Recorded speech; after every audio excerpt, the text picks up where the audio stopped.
मिट्टी धूल पानी सब लोग एडजस्ट कर सकते हैं, बच्चा नहीं कर सकता है, तो धीरे धीरे बड़े हो जाते हैं और फिर ऐसी कोई दिक्कत नहीं।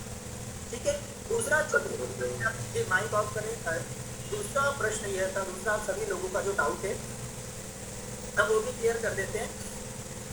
देखिए किसी भी जातक या जातिका की पत्रिका की जातक वीडियो सभी जातक ऑन करें, सभी जातक वीडियो ऑन करें। अब आप ये देखिए किसी भी जातक या जातिका की पत्रिका में ये आप सबको पता है कि भाई जो मूल नक्षत्र होते हैं, मूल नक्षत्र किसके किन दो ग्रहों के होते हैं, बुध एवं केतु के।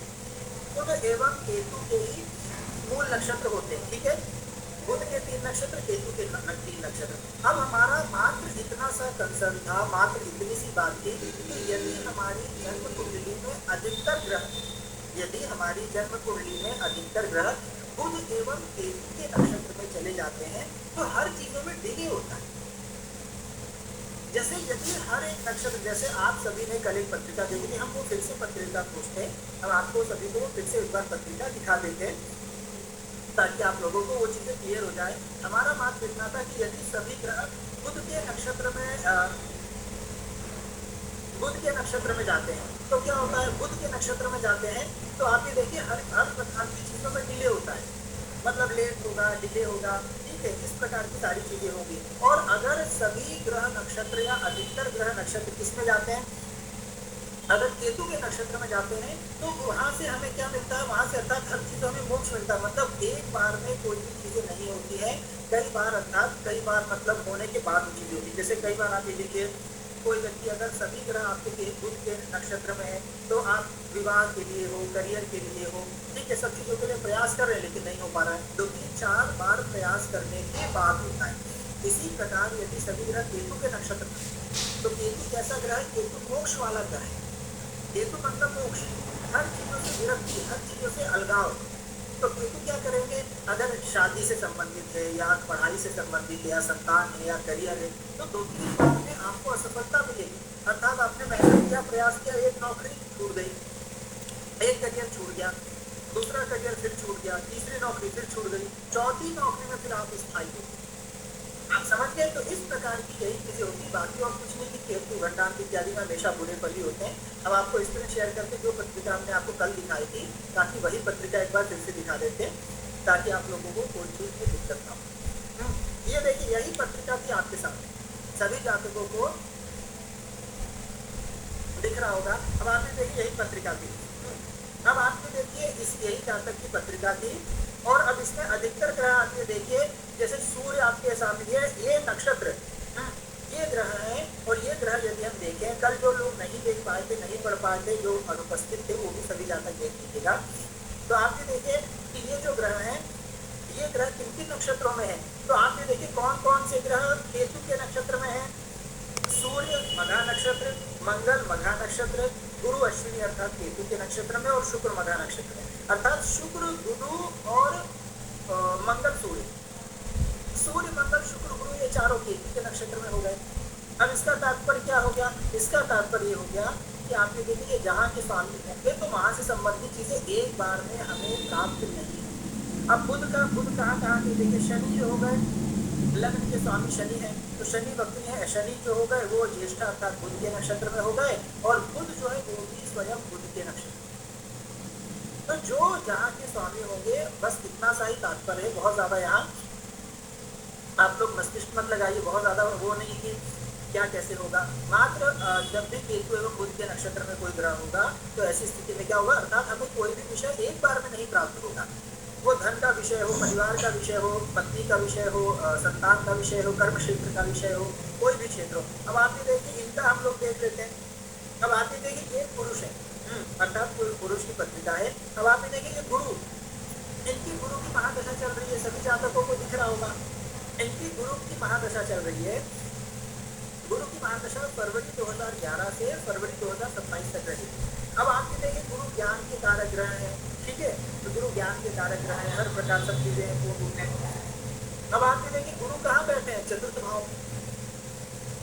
अब गुरु से संबंधित अर्थात गुरु से संबंधित जो जो चीजें होंगी, जब आपको आगे बताया जाएगा तो उससे संबंधित चीजों में क्या होगी, अर्थात हानि होगी, अर्थात एक बार में वो चीजें हमें प्राप्त नहीं होगी। ठीक है, जब हम लोग इसके बाद ग्रह पर चलेंगे तो आप ये देखिए ग्रह पर जब हम लोग चलेंगे मूल रूप में, तो आपको जब ग्रहों की प्रकृति समझ में आ जाएगी तो अपने आप मतलब सकती है मूल के नक्षत्र में होने से, बिल्कुल मूल मतलब केतु के नक्षत्र में होने से।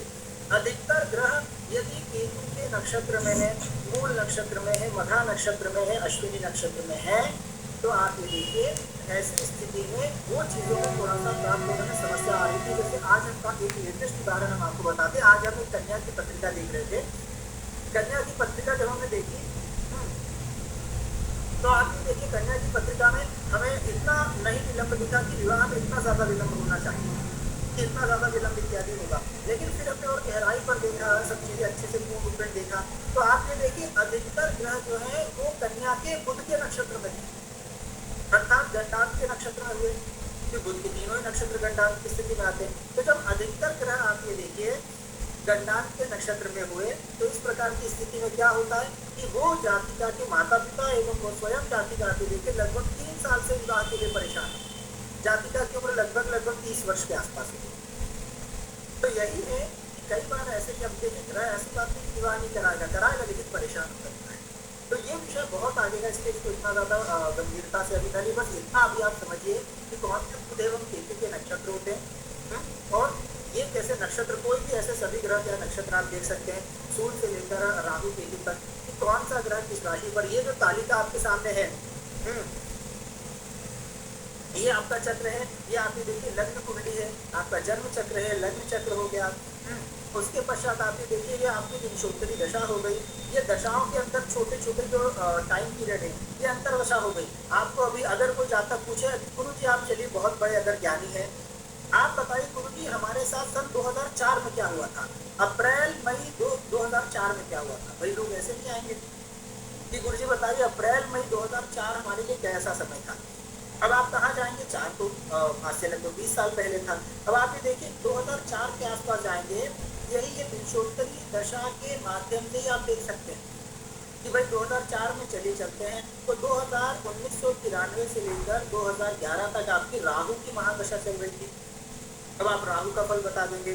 अब 2004 में ये हुआ था कि 2004 में कौन सा ग्रह चल रहा था, राहु में आपका केतु चल रहा था। ये देखिए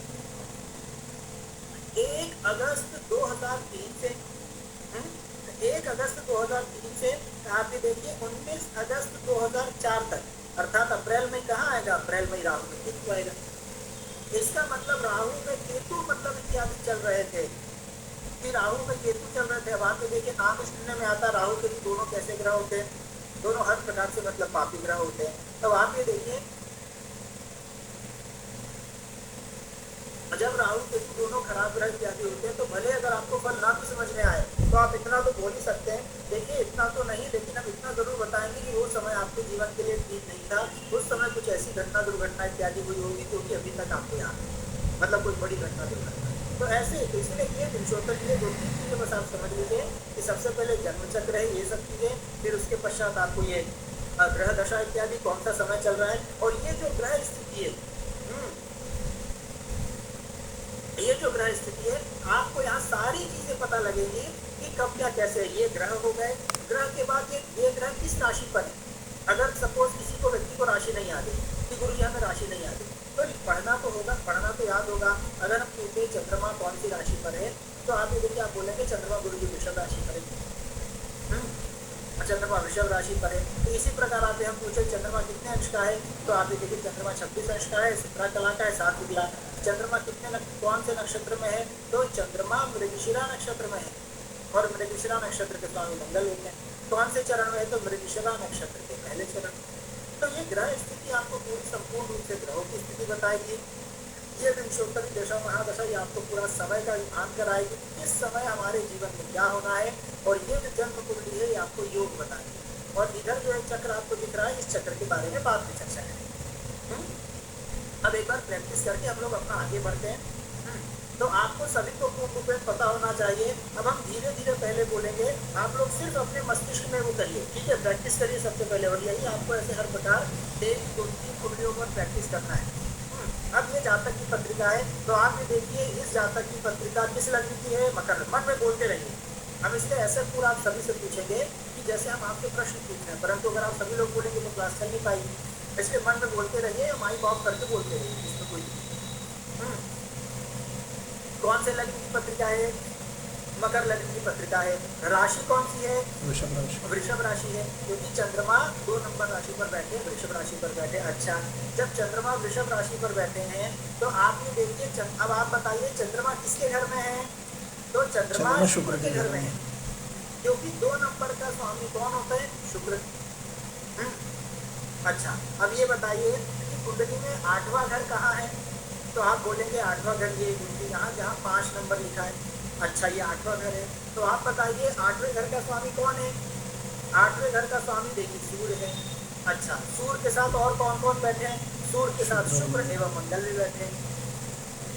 चलिए, अब आप ये बताइए कि इस कुंडली में शुक्र जो है, शुक्र के साथ जो मंगल बैठा है, वो मंगल कहाँ कहाँ का स्वामी है? चौथे भाव का स्वामी। तो मंगल आप ये देखिए, आप बोलेंगे कि गुरु जी मंगल चौथे घर का स्वामी है, तो हम बोलेंगे नहीं, चौथे घर का स्वामी तो गुरु है।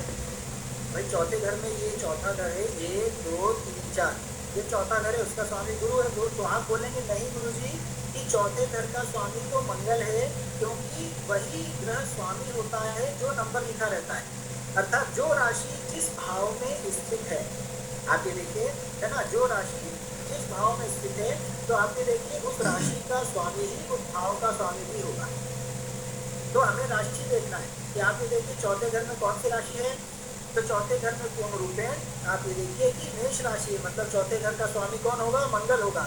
तो हम पूछेंगे फिर, अच्छा आप लोग ये बताइए गुरु कहाँ के स्वामी है? तो आप लोग बोलेंगे गुरु जी, गुरु की जो राशि है 9 12 है, तो 9 12 जिस घर में बैठेंगे, तो 9 राशि कौन से घर में बैठी है? 12वें घर में।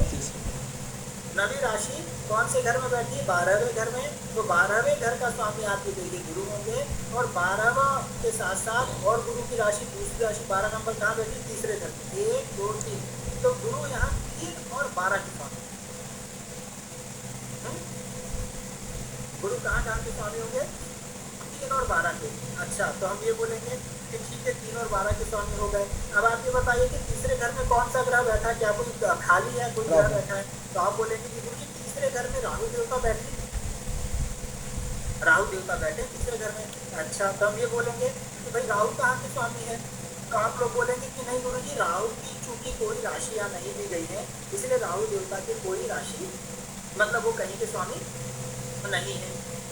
चलिए ठीक है, अब हम ये बोलेंगे कि भाई पत्नी के बारे में बताइए, इनकी पत्नी कैसी होगी, है ना। पत्नी का भाव तो सभी को पता है, पत्नी जीवन साथी का 7वां घर होता है। यहाँ से गिन लीजिए 1 2 3 4 5 6 7। अब 7वां घर, अब आप लोग 7वां घर के बारे में बताइए। तो बोले गुरु जी 7वें घर का जो स्वामी है वो चंद्रमा है। 7वें घर का स्वामी साथ में देखिए वो चंद्रमा है। तो अच्छा, तो फिर बुध, बुध कौन क्यों बैठा है? तो बोले बुध जो बैठा है वो चंद्रमा के घर में बैठा है, कोई दूसरा ग्रह दूसरे के घर में बैठ सकता है। तो आप ये देखिए 7वें घर में कौन बैठा है? बुध बैठा है। स्वामी कौन है? चंद्रमा है। तो ऐसे आपको सबसे पहले पूरी प्रैक्टिस करनी है, कौन कहाँ का स्वामी है, कहाँ बैठा है, किसके घर में बैठा है, किसके साथ बैठा है, कौन से घर में बैठा है। लग्न, लग्न का स्वामी, लग्न मतलब आप स्वयं। तो गुरु जी आपकी जातक के बारे में बताइए, जातक का स्वभाव कैसा रहेगा? तो लग्न का स्वामी कौन है? शनि, 10 नंबर का स्वामी शनि। शनि आपने देखिए कहाँ बैठे हैं? शनि 11वें घर में बैठे हैं। ये 11वां घर है, ये तो ये 7वां हुआ, ये 8 हुआ, 9 10 11, या उल्टा लिख लीजिए, जब ये पहला घर हुआ ये 12वां, 12 के पहले 11। तो लग्न का स्वामी अर्थात लग्न, इसी पहले घर को लग्न बोलते हैं। तो पहले घर का स्वामी कौन हुआ? शनि देवता। तो आपने देखिए पहले घर का स्वामी शनि देवता हुए, तो शनि देवता कहाँ? 11वें घर में बैठे हैं, अर्थात इसकी कौन से घर में बैठे हैं, मतलब किसकी राशि में बैठे हैं? तो आप ये बोलेंगे कि गुरु जी मंगल के घर में बैठे हैं। बोले अच्छा, अब ये बताइए, अब हम लोग ये भी देख लेंगे कि भाई शनि है पुरुष राशि में बैठे हैं या स्त्री राशि में बैठे हैं। ये सब अपने मन में उत्तर आप बोलते चलिए। तो शनि जो वृश्चिक राशि है, मतलब शनि स्त्री राशि में बैठे हैं। अच्छा, अब ये बताइए कौन कौन से ग्रह स्त्री राशि में बैठे हैं? तो आप बोलेंगे गुरु जी शनि देवता स्त्री राशि में बैठे हैं, राहु स्त्री राशि में है 12 नंबर, चंद्रमा स्त्री राशि में है, एवं बुध स्त्री राशि में है, एवं केतु स्त्री राशि में है। तो हम पूछे आपसे कितने ग्रह हो गए? तो आप बोलेंगे शनि 1 2 3 4 5 ग्रह स्त्री राशि में बैठे हैं। तो हम बोलेंगे बचे हुए ग्रह किस राशि में है? तो आप ये देखिए बोलेंगे बचे हुए ग्रह गुरु जो है वो पुरुष राशि में है और सूर्य मंगल शुक्र ये भी पुरुष राशि में है। ठीक है, तो इस प्रकार आपको आगे देखिए सारी चीजें बोलना के ऊपर और ऐसे ही प्रैक्टिस करना है। ऐसे धीरे धीरे आप प्रैक्टिस करेंगे हर एक कुंडली पे, डेली 2-3 कुंडली पे प्रैक्टिस करेंगे, क्योंकि ये चीज आपकी आ गई तो आगे का फलादेश बहुत आसान है। कौन सा स्वामी कहाँ है, कौन बैठा है, किसका स्वामी, क्योंकि आप देखिए जिस समय जिस क्लास में हमने आपको भाव के स्वामी बता दिए, जिस क्लास में हमने 3-4 क्लास में हमने आपको अगर ये बता दिया कि ये ग्रह यहाँ का स्वामी है, ये ग्रह से ये देखेंगे, तो फिर आप लोग को क्या करना है, बस वो चीज देखना, वहां जाना है, वो विषय देखना है और वो विषय देखने के बाद आगे फलादेश करना है।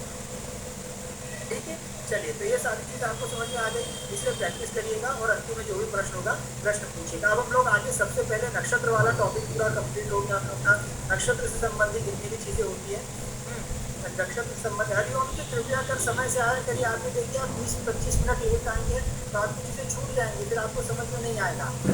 इसलिए सभी जानना जो पूर्ण रूप है जो पुराने हैं वो ठीक है, थोड़ा बहुत चलता है, लेकिन कृपया ये सभी हमने बहुत सारी पूरी प्रैक्टिस कराई है 15-20 मिनट आधा घंटा जो अब अभी ठीक है ये चीज़ है। तो इस प्रकार कुछ ना कुछ कार्य तो हमेशा बने रहेंगे सबके जीवन में, लेकिन पूर्ण रूप में हम लोग कक्षा पे फोकस करें ताकि नवग्रह की कृपा बनी रहे। ठीक है, अब आप ये देखिए बिल्कुल शुभम शर्मा जी, तो अब आप ये देखिए पूर्ण रूप में हम लोग राशि पर चलते हैं, नक्षत्रों से संबंधित हमारी सारी चीजें हो चुकी हैं। अब हम लोग राशि पर चलते हैं, ये राशि से संबंधित हम लोग कहाँ तक पढ़ लिए थे एवं अब हमें आगे क्या पढ़ना है। राशियां सभी को याद हो जानी चाहिए। आप ये देखिए 1-8 मंगल, 2-7 शुक्र, 3-6 4 चंद्रमा, 5 सूर्य,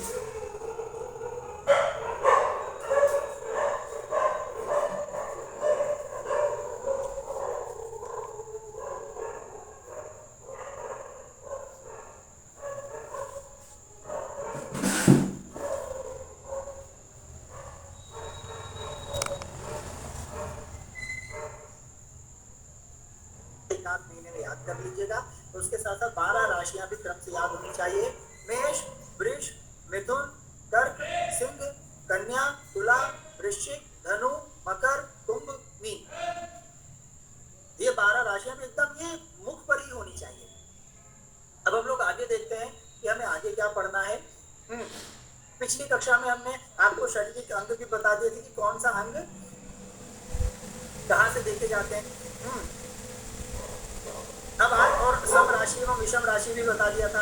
आप लोग अंतिम में ये भी बताइए था, आप सभी जातकों ने महाभाग्यशाली योग के बारे में कल हमने बताया था, निर्वाया भी था महाभाग्यशाली योग के बारे में। तो आप में से कितने जातकों ने महाभाग्यशाली योग को अच्छे से देखा? बिल्कुल, जिसकी कुंडली में मिले तो आप लोग लास्ट में बताइएगा, अभी नहीं।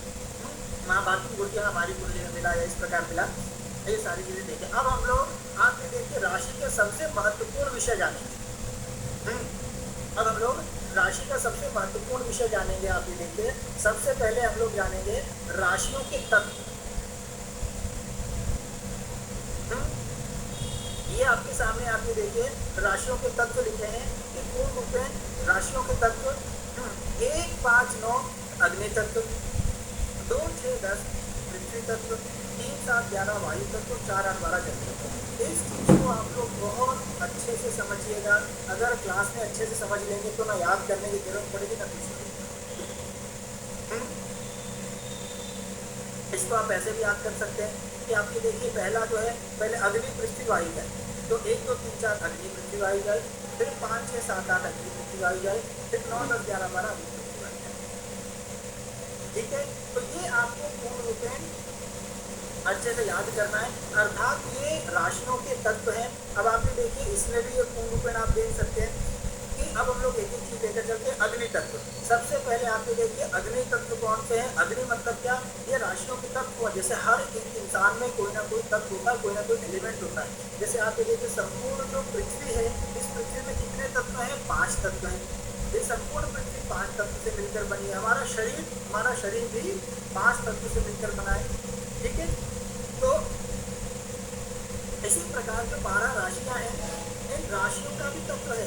कौन सी राशि कैसी है, ये इसी प्रकार से पूर्ण रूपेण बताया जाएगा।